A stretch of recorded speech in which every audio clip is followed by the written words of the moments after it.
নদীর পাড়ে এক রাত ক্যাম্পিং করেছি বন্ধুদের সাথে।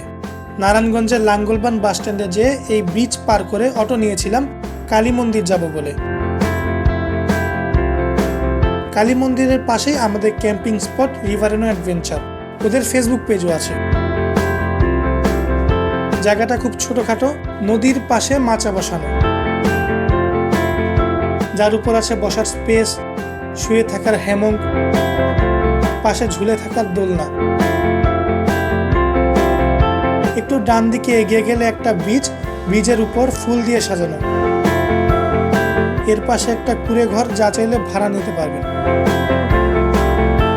ব্রিজের ওই পাশে আরেকটা মাচা।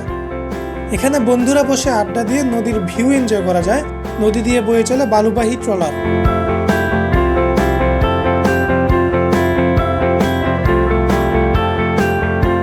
আমার ফ্রেন্ডরা একটু মাছ ধরার জন্য বড়শি বানিয়ে কোনো রকম মাছ ধরার ট্রাই করছিল, আর আমি হেমঙ্কের উপর শুয়ে নদীর ভিউ এনজয় করছিলাম।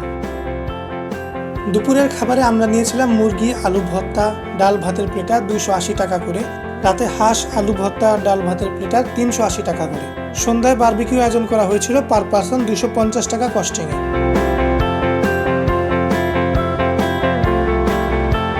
খাওয়া দাওয়া শেষে বন্ধুরা আড্ডা দিয়ে রাতে ঘুমিয়ে যাই।